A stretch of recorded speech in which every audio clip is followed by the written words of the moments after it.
Hello friends, இன்றைக்கி எங்கள் குலதெய்வ கோயிலில் வந்து திருவிழா, தீமிதி திருவிழா தான். இப்போ எல்லாருமே கூழ் ஊற்றிட்டு வீட்டுக்கு போயிடுவாங்க. நிறைய பேர் நெருப்பு மிதிக்கிறவங்கலாம் காப்பு கட்டியிருக்காங்க. அவங்க 7 ஊருக்கு போயிருக்காங்க. வந்த உடனே இப்போ கூழ் ஊற்ற போகிறாங்க. இந்த சைடில் நிறைய பேர் பொங்கல் வச்சுருக்காங்க. இங்கே பார்த்திங்களா வீட்டிலேருந்து செஞ்சுட்டு வந்த கூழ்லாம் லைனில் வச்சுருக்காங்க. இப்போ கூட்டம் கம்மியாக போக போக போக அதிகமாகும். அவங்களாம் வந்து வேங்கைகள். இது வந்து கன்னி கோயில்.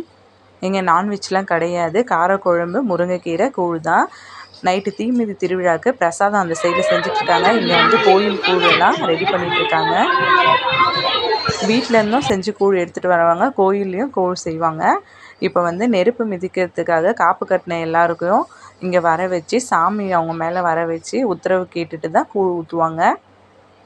அதுக்கு தான் ரெடி பண்ணுறாங்க.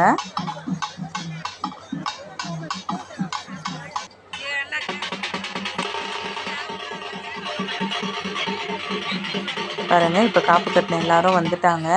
7 கன்னிகளும் 7 பேர் மேலே வந்து உத்தரவு கொடுத்துட்டு அதுக்கப்புறமேட்டா கூழ் ஊற்ற ஸ்டார்ட் பண்ணுவாங்க. பார்த்திங்களா இப்போயே எவ்வளோ கூட்டம் வந்துச்சு. இன்னும் நைட்டு தீமிதி திருவிழாவுக்கு ரொம்ப கூட்டம் இருக்கும். 5 ஊர் மக்கள் எல்லாமே வந்திருப்பாங்க. நான் ஆல்ரெடி சொல்லியிருந்தேன், எங்கள் ஊர்லலாம் ரொம்ப விசேஷமாக இருக்கும் எல்லா பூஜையுமே. காவடி திருவிழா பார்த்திங்களா, நான் வீடியோ போட்டிருந்தேன் பாருங்கள். இப்போ கோயில் கூழெலாம் எடுத்துகிட்டு வந்து ரெடி பண்ணிட்டாங்க. இவங்க ஊற்றினோட தான் நம்மளும் தீபார்த்தனை காமிச்சிடணும். இது வந்து இங்கே தான் நெருப்பு மிதிப்பாங்க. அவ்வளோதான்.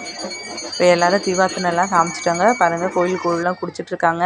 உங்களுக்கு பிடிச்சிருந்தா ஒரு லைக் பண்ணுங்கள், சப்ஸ்கிரைப் பண்ணுங்கள். Thank you so much.